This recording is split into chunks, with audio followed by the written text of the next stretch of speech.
একদিন মাটির ভেতরে হবে ঘরে মন আমার, কেন বান্ধ দালান ঘর?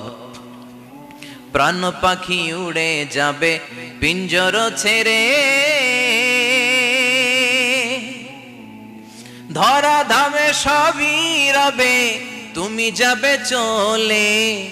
বন্ধু বান্ধব যত মাতা পিতা দ্বারা সুত সবই হবে তোমার পরে মন আমার, কেন বান্ধ দালান ঘর? একদিন মাটির ভেতরে হবে ঘরে মন আমার, কেন বান্ধ দালান ঘর? চিল্লায় বলেন ঠিক কিনা? যাওয়া লাগবে, কেউ বাঁচতে পারবে না। দাদা চলে গেল, বাবা চলে গেল, মামা চলে গেল, আমারও যাওয়া লাগবে। সেলিব্রিটি চাই, আরো সম্পদের পাহাড় চাই। ব্যস্ত, আমরা মহা ব্যস্ত। এত ব্যস্ততা কিসের? স্টপ, থামেন, অনেক হয়েছে, আন না, বসেন, একটু ভাবেন। দাদা চলে গেল, বাবা চলে গেল, মামা চলে গেল, আমাকেও চলে যেতে হবে। মাঝে মাঝে কবরস্থানে যাবেন, যে একটু দেখবেন এই কবরস্থানে শিশুরা শুয়ে আছে, কিশোররা শুয়ে আছে, আপনার মতো তাগড়া যুবকরা শুয়ে আছে, ওদেরও রক্ত গরম ছিল আপনার মতো। আজ ওরা নাই, সব শেষ, আপনাকেও যেতে হবে। এই কবরে আমাদেরকে যেতে হবেই, কবরের প্রশ্নের উত্তর দিতে হবে। চিল্লায় বলেন ঠিক কিনা? কবরে প্রথম প্রশ্ন করা হবে, মার রব্বুক, তোমার রবের নাম কি? আমাদের রব কে? ওমা দীনুক, তোমার ধর্মের নাম কি? আমাদের ধর্মের নাম কি? বিশ্বনবীর চেহারা দেখিয়ে বলা হবে, এই লোকটাকে তুমি চিনো কিনা? চিনি না আমরা? চাঁদের চেয়ে সুন্দর তুমি, নবী আমার কমলিহি ওয়ালা, দু জাহানের বাদশাহ তুমি, প্যারা নবী সাল্লাল্লাহু আলা, দু জাহানের বাদশাহ তুমি, প্যারা নবী সাল্লাল্লাহু আলা, চাঁদের চেয়ে সুন্দর তুমি, নবী আমার কমলিহি ওয়ালা। সুবহানাল্লাহ পড়ে। আমাদেরকে জিজ্ঞেস করা হবে, রবকে? বলবো আল্লাহ। ধর্ম কি? বলবো ইসলাম। এই লোকটারে চিনো নাকি? আমরা বলবো চিনি, আমাদের প্রাণের নবী মুহাম্মদ সাল্লাল্লাহু। তিনটা প্রশ্নের উত্তর করতে পারলে এডিশনাল আর একটা প্রশ্ন, ওমা ইলমুক। এই তিনটা প্রশ্নের উত্তর জানলা কেমনে? নকল করছো নাকি? বাংলাদেশে নকল আছে না নাই? কোথায় নকল করে?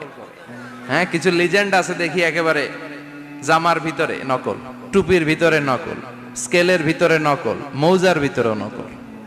আছে না নাই? কথা বলেন। ফেরেশতারা বলবে, তুমি তিনটা প্রশ্নের উত্তর করলে কি করে?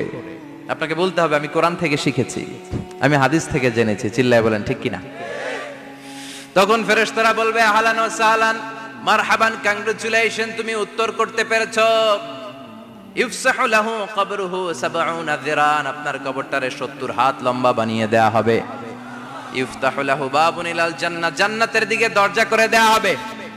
ইউলবাসু মিন লিবাসিল জান্নাহ, জান্নাতের পোশাক পরিয়ে দেয়া হবে। আর বলা হবে, নাম কানাউ মিল আরুস, বাসর রাতে কনেকে নিয়ে বর যেমনি শান্তির ঘুম, আরামের ঘুম দেয়, তুমিও ঘুম দাও, ঘুমাও। You should get some sleep now, you are very tired man, ঘুমাও, অনেক হয়েছে, ঘুমাও। তোমার এই ঘুম কেউ ভাঙাবে না, ইসরাফিলের সিঙ্গার ফুৎকার ছাড়া। আল্লাহ লম্বা ঘুম যেন দিতে পারি, তৌফিক দাও। আর যারা ইসলাম বিরোধী, কোরআন বিরোধী, বিশ্বনবী বিরোধী, তাদেরকেও প্রশ্ন করা হবে, তোর রব কে? মার রব্বুক?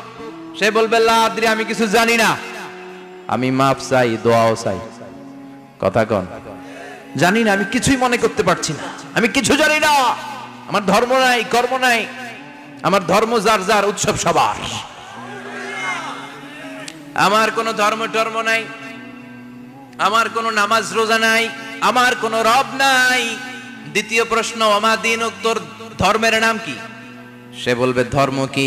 আমি জানি না, আমি ধর্মরে গালি দিতাম, আমি দুনিয়া ইসলাম রে বাস দিতাম, আমি আলেম ওলামাদের বিরোধিতা করতাম, আর শাহবাগের মঞ্চে উঠে ভাষণ দিতাম। আছে না নাই? সব গুমর ফাঁস হয়ে যাবে, ইয়াউমুত তাকাবুন।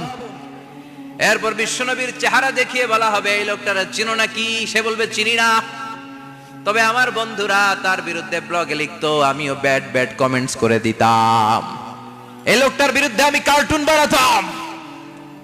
এই বিশ্বনবীর বিরুদ্ধে আমি কথা বলতাম, চিল্লায় বলেন ঠিক কিনা? ফেরেশতারা বলবে লা দারাইতা ওয়ালা তালাইতা, তুই তো কিছুই পারলি না, তুই তো কপাল পোড়া। ফায়ুত্রাকু বিমাতারিকা মিন হাদিদ,